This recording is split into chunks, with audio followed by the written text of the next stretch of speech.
We're going to go ahead and hand it off Thank you. to Blase LaSala, who's going to speak to us about LIDAR from Kartchner Caverns, which I'm very excited to see. So go ahead and take it away, Blase. Okay, thanks everybody. I appreciate you guys all coming out. Can you guys hear me okay? Just Yep, wave. sound good. All right, great.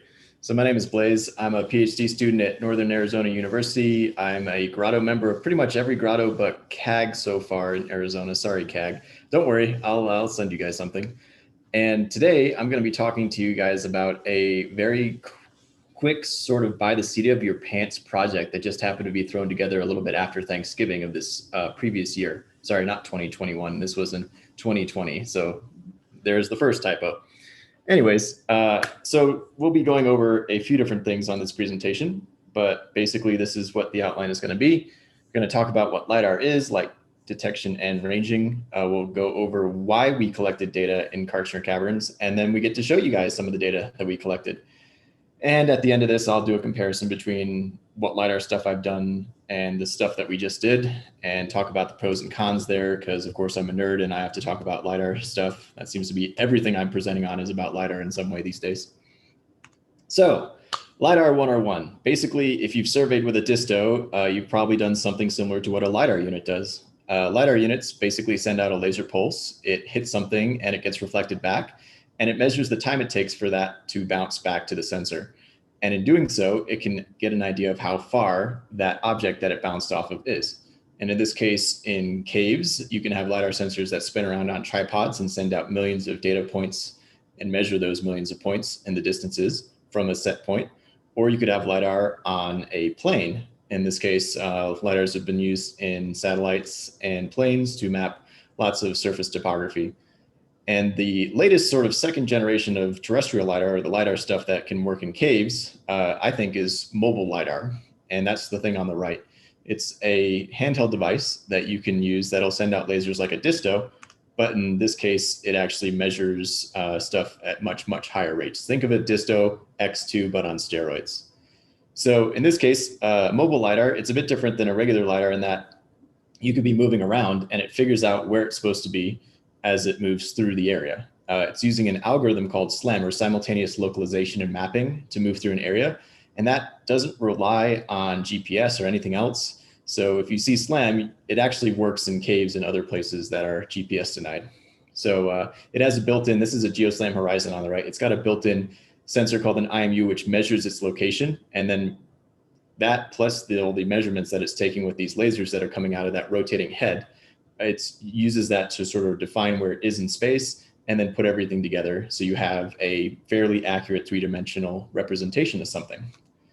So why do we want to do this in Kartchner? Well, I am very interested in seeing how mobile LiDAR can be used for remote cave system mapping. I feel like remote caves and very large and complicated caves, they're really hard to see in 3 dimensions when you have it on a 2-dimensional map. And so in this case, I want to see if we can have an actual 3D model to work from and then kind of go from there. And that's a big focus of what my PhD is on. It's based off of trying to map structure in caves. And the more complicated and the larger the cave, the better. But in order to understand how it works, I had to get my hands on it. So first off, I would like to thank, I know she's here, Taylor Henshu, and she is the person who brought all of this together. She's a good friend of mine. She's a U of A grad, and she happened to have a mobile laser scanning unit that she was willing to let me get my mitts on. And so she came out at some point in November, and we ended up trying to figure out ways we could take this amazing scanner that she had and go around into the caves and try to get things mapped and see what we're dealing with. So I could figure out if this sort of equipment is appropriate for remote cave systems and stuff that isn't really well developed. So this is the handheld stuff. I have a helmet. You can see how big it is. And we also strapped on a scurry into it just so we could get some like color data from it. We didn't end up using too much of the color data, but you can see how portable this thing is compared to something that would be on a tripod. We also had a large camera system that we could attach to it. That's the thing on the right. It's called the Zeb Discovery. And basically the top thing takes lots and lots of 360-degree pictures. And then you can actually drape those pictures onto the scans that the laser is making. So we use both of these for Kartchner Caverns just to sort of get familiar with how these things work. And obviously the backpack stuff, good luck trying to get through a belly crawl with that sort of thing. But it was definitely interesting to sort of see the pros and cons of a handheld system versus something that's on your back, because the data actually does look different depending on what your technique is. So data collection in Kartchner, we basically saddled up a lucky contestant. In this case, that's me, with the backpack on the first round, and we had a crew supervise the backpack wear, so we wouldn't grind the equipment into the ceiling or break off speleothems or antennas or other stuff like that. And we basically just walked through the cave with this thing. It made a slight whirring noise. The back of it started spinning around. And for the most part, aside from having to wait for the condensation to sort of evaporate off of it while it warmed up in the cave, because obviously the cave is very warm, we just sort of went on a cave tour. The other thing that we did is, unlike regular cave survey, where you don't really want to make a lot of very small loops, the more loops you make with this equipment, the better. That's how it actually uses its positioning to match up where it's supposed to be. So it was just basically just walking around and enjoying the cave. And of course, Kartchner Caverns is beautiful. Occasionally, though, we did want to take certain stops in certain places, and that was to put in what's known as a reference point. And so this is a way for us to make a loop, and then if we were to do another loop, we would stop at that same area and sort of stop there and make sure that that's a known reference point, so we could put those two loops together. That's a process called registration. So if you have different sections of the caves, you want to make different loops and then try to integrate them together at a later point in post-processing. But aside from my calves burning, it was fairly easy to sort of walk through the cave like this. And when we use the handheld unit, which I don't have pictures of that, the handheld unit, you could go through crawls, you can go on rope with that thing. It was much easier than trying to have a backpack on, and so it was a pretty efficient process. And we'll talk about more of just how efficient it is compared to regular cave survey or terrestrial LIDAR with a tripod at least. So here's what part of the big room looks like. And you can see the tunnels on Kartchner on the left. On the right is the big room area. And what you're seeing is a bunch of reference points that we used, and that's to tie in the mobile laser scan loops together. And that way we could register those different parts and have them match up, and then it looks all pretty cool. This is what it kind of looks like when you take the ceiling off. You can't really see too much here unless you've got it full screened, but basically that little red line is the trajectory of the laser scanner, the GeoSlam horizon. And those weird things in the middle of the trail, those are actually people, those weird ribbons and bush-like sort of things that got caught in the scan. And so you can see sort of where the reference points are and where the scanner went with these trajectories in relation to the rest of the cave. And I think that that's really cool. Afterwards, since we had a ton of time to do this, we actually went out and decided to get some of the hillside that the cave was in, because it would be really cool to see where the cave was in relation to the surface. And so when we did go out there, we ended up using a Bad Elf GPS. This is, I'd say, definitely better than recreation grade GPS device. And we made our reference points using these GPS devices at the lower and upper tunnels of Kartchner Caverns.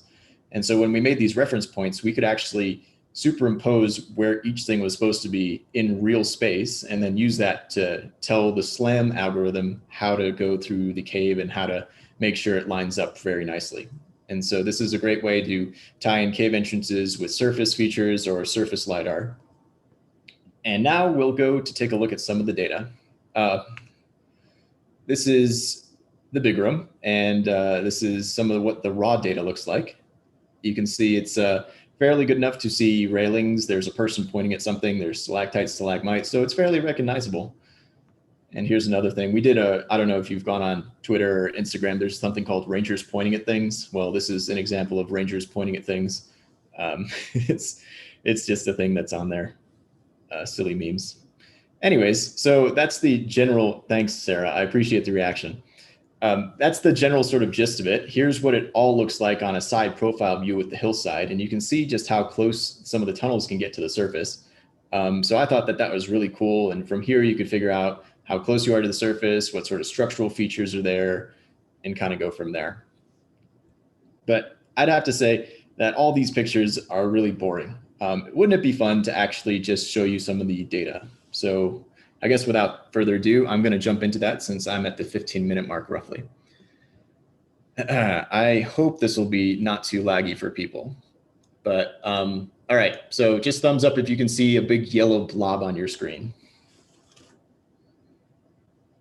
Okay, great. I see thumbs up.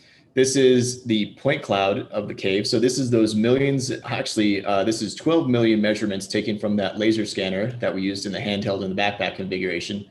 And this is the hillside. And if we go to the side, you can see where the cave is. So on the right on here, that is the throne rotunda. That's a very large room actually.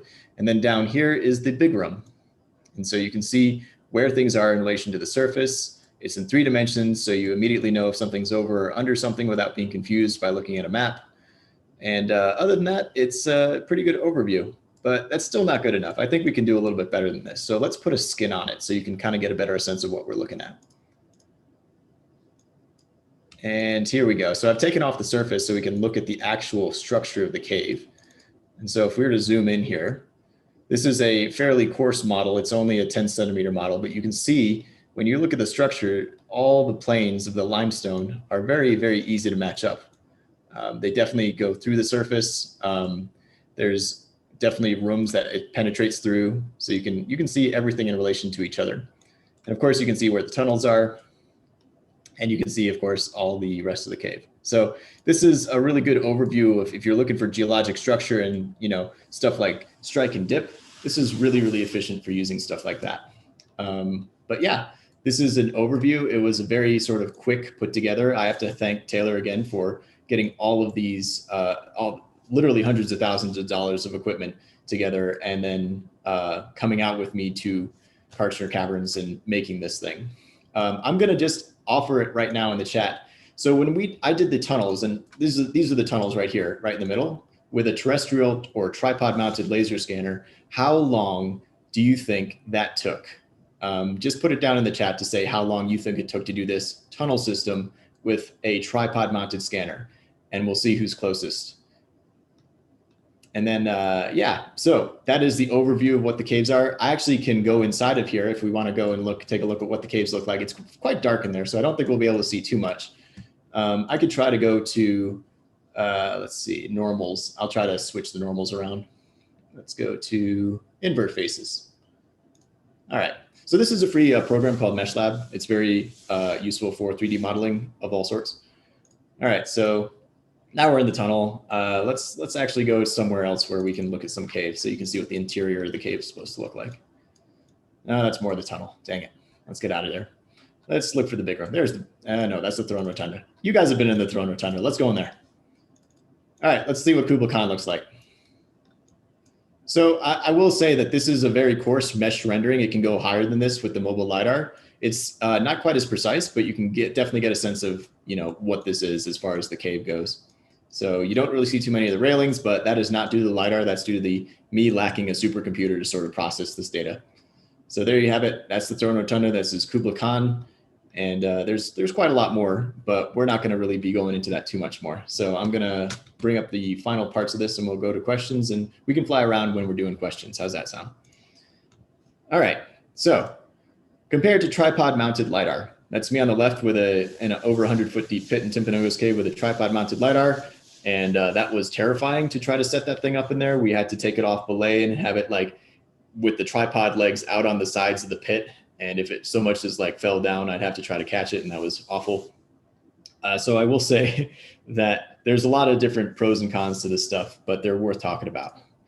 For tripod mounted LiDAR, this is a much faster unit than those things. You can do things way quicker than what you would have on a tripod. It's also a lot lighter, and that, of course, the lighter pack you have, the better with cave stuff.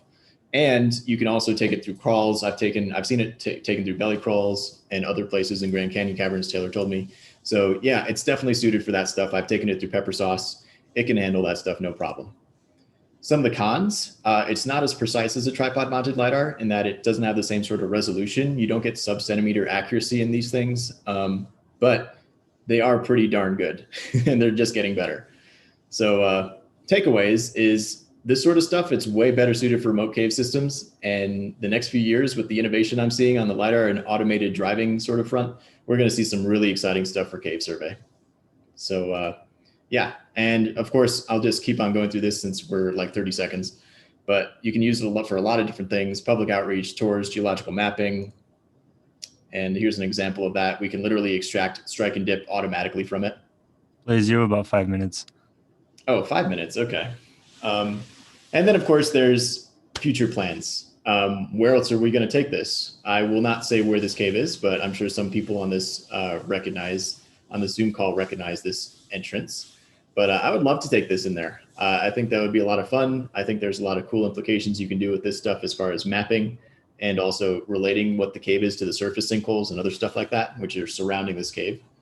And I'm really excited to see where it's going to be in, larger cave system like Jewel Cave, Wind Cave, 100+ mile systems. I'd love to see how this thing would handle those, because those look like giant bowls of spaghetti when you see them on a map. It's very hard to sort of get an idea of where those are. So this is my final slide. Special thanks, of course, to Arizona State Park, Sarah Struby, and Kartchner Cave Unit made this all possible by saying, hey, yeah, come on down, we'll try it out. Taylor Hanshu, again, I hope she pops in and she can hopefully answer some of your questions. She has amazing amounts of gear, enthusiasm, and know-how when it comes to working with my mobile LiDAR systems. And of course, like all the pictures and all the other stuff that you saw, most of those were done by her. So special thanks to Taylor for doing all that stuff, Herculean effort, and I really appreciate her taking the time. And of course, Emily, we have to have a note taker and somebody to keep track of everything so we know what the heck we did when we came back after a day of scanning. So thank you to Emily also. And with that, I will switch it back over to the model and open it up to questions. But I did want to see on the chat exactly who got the closest. So let me see if I can, man, I can't see the chat very easily, can I? Bummer. Okay, well, I'll answer. We can judge.